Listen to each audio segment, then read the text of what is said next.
Olá, seres do submundo. Como estão hoje? Tem tido ótimos pesadelos? Galera, muito obrigado pelo feedback dos últimos episódios. Eu espero que vocês tenham gostado bastante. E assim, eu tô trabalhando constantemente para melhorar eles cada vez mais, para dar histórias mais envolventes, com efeitos melhores e que possa mergulhar vocês cada vez mais no contexto da história e fazer com que vocês realmente se sintam dentro dela. Esse é o meu objetivo, fazer o podcast ficar cada vez melhor para vocês. E claro, como sempre, muito obrigado aos patrões que fazem o podcast continuar existindo. E se você quiser se tornar um dos patrões e apoiar o podcast, é só ver aqui nos links abaixo, no PicPay, no Patreon ou no Catarse. E você ajuda muito o podcast a crescer e, claro, a ficar cada vez melhor, tanto para você, que vai ser patrão, como para os outros que ouvem também. Então, vamos para nossa história? Eu sou o Bruno Lima e esse é o Submundo Terror.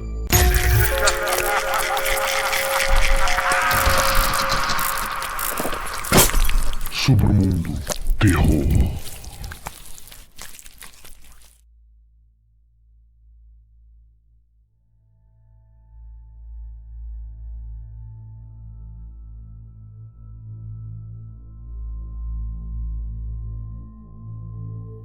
Eu nunca falei assim antes, mas acho que nunca precisei. O luto é uma coisa engraçada. A professora Farina me ensinou isso na primeira aula que fiz para a graduação e nunca tinha entendido até agora. Para minha esposa, isso se transformou em uma raiva irracional. Ela está lá embaixo agora, sem dúvida xingando meu nome. Para mim, parece ter se manifestado na necessidade de me manter ocupado, mas fiquei sem pilhas para organizar e superfícies para limpar. Então, vim aqui para contar toda a história da vida de meu filho. Peço desculpas antecipadamente por divagar, mas está tudo tão fresco e cru agora que preciso me preparar para o evento real. Meu maior fracasso. Meu ídolo Skinner disse uma vez: uma falha nem sempre é um erro. Pode ser simplesmente o melhor que se pode fazer nas circunstâncias. Mas eu sinto que cometi muitos erros. Quando meu filho nasceu, foi como se eu finalmente tivesse encontrado minha vocação. Sim, eu já tive empregos antes. Até o que eu pensei ser uma carreira respeitável e de longo prazo. Mas nada jamais capturou meu interesse. Nada jamais ocupou minha mente tanto acordada quanto dormindo, como aquele pequeno rosto de querubim. Tínhamos planejado deixar Isaac com os pais dela 4 dias por semana, para que ela pudesse retomar o seu trabalho em breve e eu pudesse continuar o meu sem interrupção alguma. Mas uma semana de licença paternidade era muito curta para mim. Então, decidi que poderíamos abrir mão de alguns dos confortos que 2 rendas permitiam. Eu decidi me tornar um pai que fique em casa. A universidade, claro, não ficou muito animada com a perda de um professor titular, mas eu fui inflexível. Eu terminaria o semestre, e isso seria o fim da minha carreira acadêmica. Doeu um pouco abandonar meu diploma suado e o antigo emprego dos sonhos? É claro, mas foi a dor de trocar um tesouro raro por um único.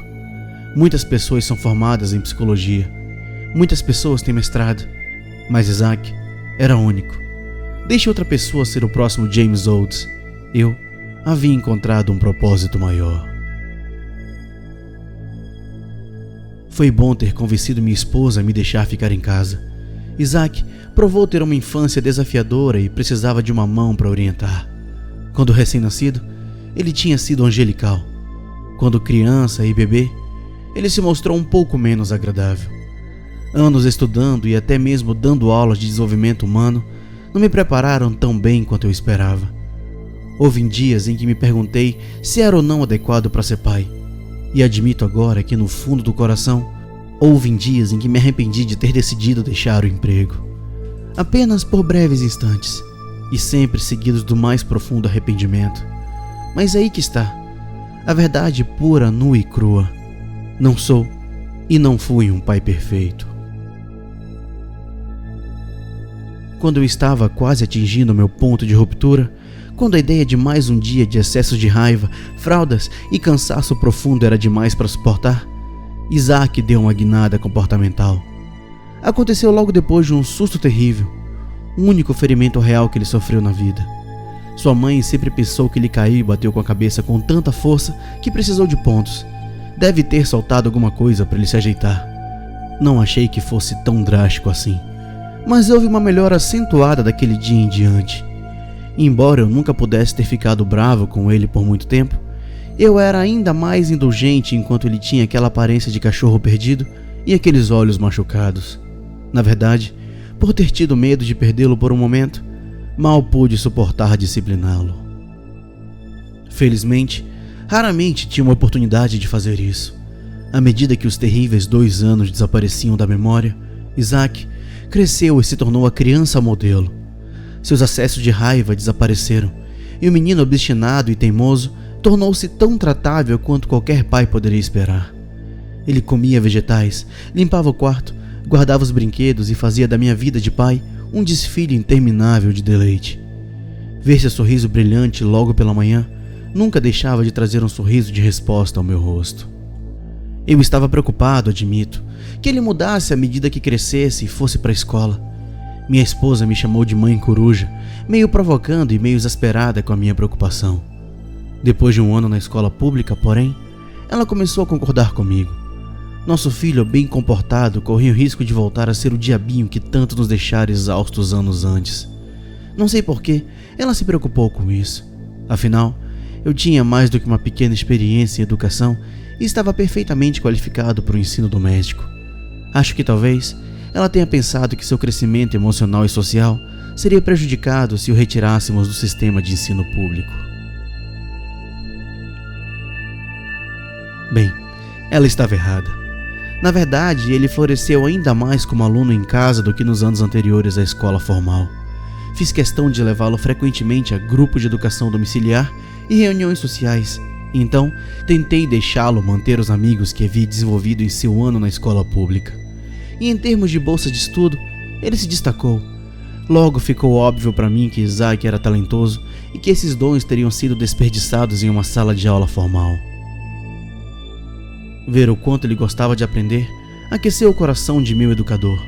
Enquanto outras crianças toleravam a escola e viviam para desenhos animados, videogames e brincadeiras imprudentes, meu filho adorava sentar e ler, explorando universos inteiros com a mesma ansiedade com que algumas crianças exploram poças sujas e florestas perigosas. E não apenas romances sem sentido ou histórias de aventura frívolas. Ele lia livros de história, de poesia, de ciência. Isaac gostava de aprender por aprender. Ele era tudo que eu esperava encontrar em um aluno, e não consigo expressar o quanto fiquei feliz por esse aluno poder ser criado a partir de minha própria carne e sangue. Com o passar dos anos, meu filho continuou a se desenvolver exatamente como eu esperava que ele fosse desenvolver. Ele nunca bebeu, nunca fumou, nunca experimentou drogas e muito raramente se rebelou. Algumas vezes ficando fora após o toque de recolher. Um breve namoro com uma garota local. Claro, um pouco de rebelião juvenil é uma coisa normal. E eu tolerei isso com um preço necessário para ele ter uma adolescência bem ajustada. Minha esposa e eu sempre ouvíamos com horror as histórias que nossos amigos contavam. Contavam histórias de brigas aos gritos com adolescentes crivados de hormônios, com crianças que haviam se tornado estranhas para eles, e sempre assentíamos com simpatia fingida. Mais de uma vez, no caminho de volta para casa, de qualquer jantar ou reunião que estivéssemos, ela sempre se virava para mim e dizia simplesmente: "Somos muito abençoados." Quando Isaac estava começando a pensar na faculdade, ele inicialmente considerou trabalhar para obter um diploma de psicologia. Eu fui sem entusiasmo com a ideia, e ele percebeu. Sei que ele considerou um grande elogio querer seguir meus passos, e aceitei assim. Mas eu disse a ele francamente que descobri que meu diploma era uma perda de tempo, que era um pedaço de papel sem sentido e que ele ficaria melhor trabalhando em um McDonald's, onde pelo menos eles lhe ensinariam algumas habilidades empregáveis. Ele aceitou tão bem quanto poderia se esperar dele, e se lançou para um diploma de física com muito gosto. Minha esposa ficou surpresa por ele ter ficado em uma faculdade local quando recebeu tantas ofertas de escolas de prestígio em todo o mundo. Mas expliquei a ela a lógica disso. Por que gastar todo esse dinheiro para ir para outra parte do mundo e ficar tão ocupado com os trabalhos escolares que não conseguiria aproveitar? Melhor ficar em casa economizar algum dinheiro e fazer uma bem merecida viagem ao redor do mundo quando o diploma for conquistado. Mesmo que seu campo de estudo não fosse o meu, ele continuou a ecoar minha vida de todas as maneiras que importavam. Um estudioso brilhante que alcançou o primeiro lugar de sua classe cedo, e lá permaneceu por 4 anos. Ele ganhou distinções e elogios da mesma forma que alunos menores obtinham deméritos e relatórios policiais. Quando ele terminou seu primeiro ano, ele tinha todos os créditos da área de estudo de que precisava para se formar, e tinha feito a maioria das disciplinas eletivas disponíveis além disso. Talvez seja a causa. Será que seu próprio entusiasmo, seu desejo irresistível de aprender, foram a razão de tudo que veio depois? Espero que não. Meu Deus, eu espero que não. Fosse ou não, meu filho tinha o último ano para preencher como quisesse. Talvez fosse um fio persistente de seus desejos anteriores. Talvez fosse um desejo de me imitar ainda mais. Talvez tenha sido um puro acidente do destino. Uma garota bonita mencionando uma aula que estava fazendo, um cara coroa, uma decisão de fração de segundo. Seja qual for o motivo, ele fez uma disciplina eletiva de psicologia nessa primavera. Uma aula sobre o abuso de substâncias. Quando soube disso, já havia passado do período de abandoná-lo facilmente, e ele não estava disposto a colocar uma mancha em um registro de que de outra forma seria impecável. E eu não estava disposto a forçar o assunto. Claro que tentei convencê-lo a desistir da aula, mas quando ele me pressionou por razões pelas quais ele deveria se preocupar, eu não tive nenhuma para dar. Então, deixei o assunto descansar. E foi nesse momento que eu cometi o meu maior erro. Eu ouvi tudo sobre a aula nas primeiras semanas do semestre. Durante toda a sua carreira na faculdade, Isaac ficou mais do que feliz em passar um tempo com sua mãe e eu e contar várias histórias do seu tempo na escola. Estávamos muito orgulhosos dele. Eu fiquei muito orgulhoso. Mas em fevereiro, alguma coisa mudou. Suas conversas ficaram mais curtas e mais frias e logo pararam de vez.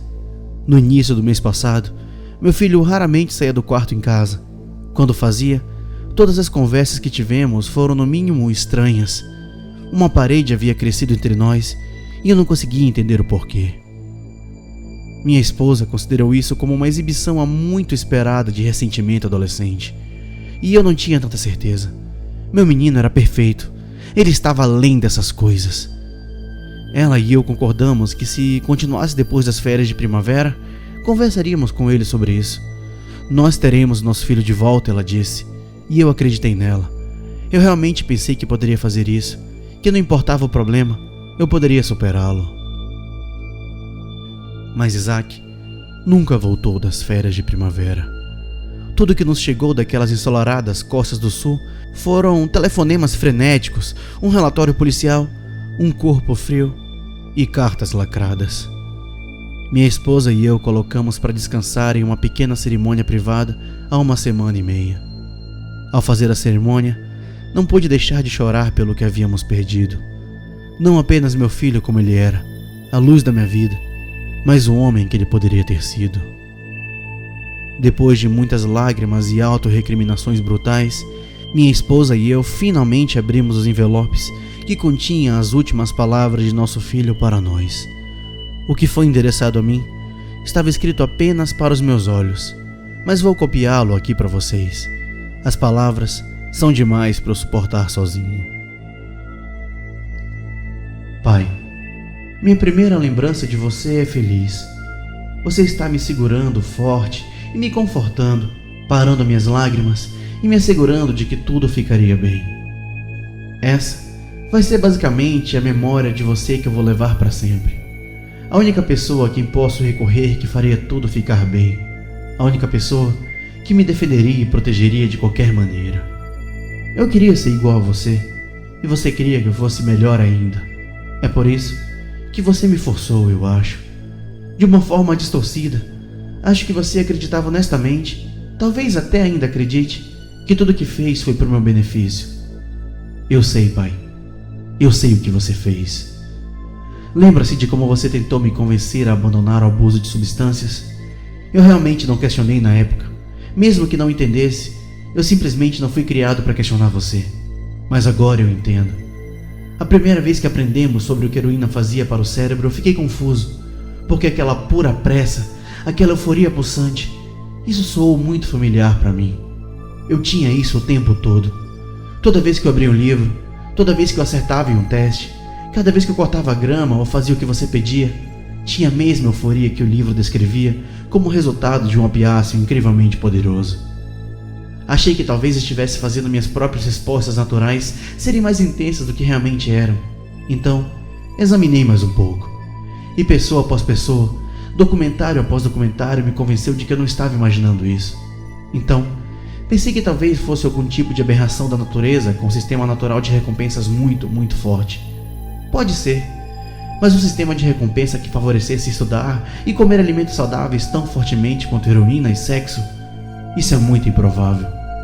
Eu sei que você provavelmente está surpreso em me ver xingando. Eu estou surpreso por estar escrevendo, acredite. Não é como você me criou. O que acontece, pai, é que estou tentando muito não me importar com você, nem como você me criou. Eu fiz uma tomografia computadorizada, apenas para verificar se havia alguma anormalidade. E o que eles encontraram? Sem tumor, nenhuma glândula pituitária superdesenvolvida, nada em comum, exceto por aquele monte de fios conectados e emaranhados no meu cérebro. Liguei para minha mãe e perguntei se eu já tinha feito alguma cirurgia no cérebro quando eu era criança. Eu estava pirando, mas queria pensar que estava errado, que algo poderia explicar isso. Mas não. Ela disse para mim que nunca, apenas alguns pontos de quando eu caí quando era criança, que meu pai poderia contar mais sobre isso já que ele estava lá. O médico queria que eu ficasse para que eles fizessem mais alguns exames e até fosse a polícia. Eu disse a eles que precisava pensar sobre isso, e eu pensei. Mas pensando nisso eu decidi algo. Eu não sei quem eu sou. Durante toda a minha vida você pressionou um botão e levou meu cérebro a pensar que ficava feliz sempre que eu fazia algo para te deixar feliz. Limpar meu quarto, lavar os pratos, fazer o dever de casa e pum! Pouco a pouco você me moldou no perfeito soldadinho de chumbo de um filho. Sou tudo o que você sempre quis, pai. Eu sou tão perfeito quanto você esperava quando você enfiou essa merda na minha cabeça. Eu não sei quem eu sou. Eu sou sua maldita marionete. Você matou quem eu deveria ser, quem eu deveria ter sido. Você me matou, me substituiu por quem diabos eu sou agora. Eu acabei de... Não mais. Não sei se já decidi alguma coisa por mim mesmo em toda a droga da minha vida, mas vou decidir sobre isso. Quando ela vai terminar?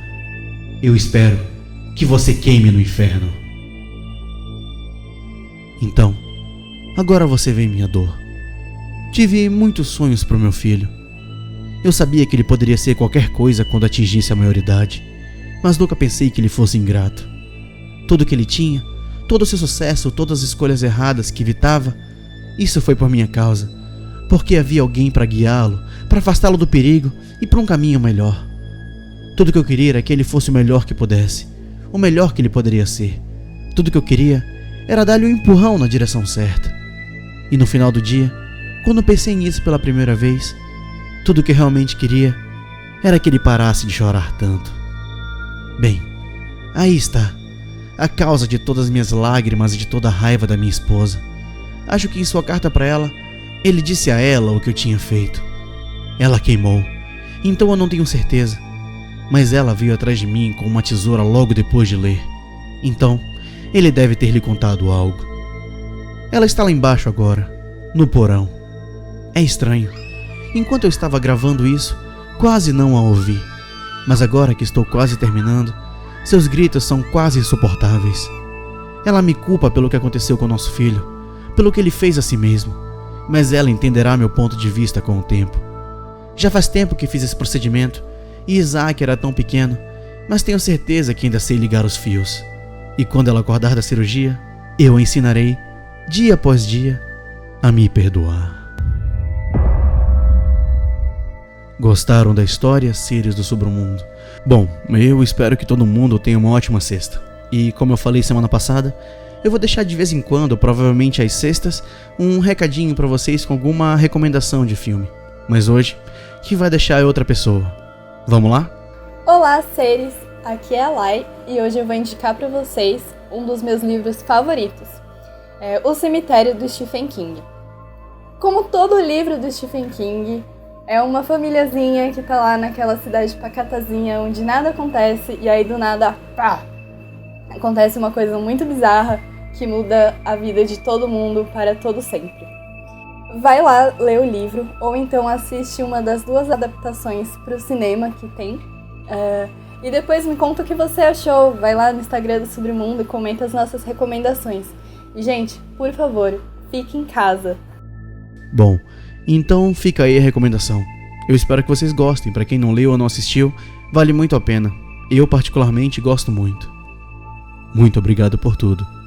Boa noite e bons pesadelos.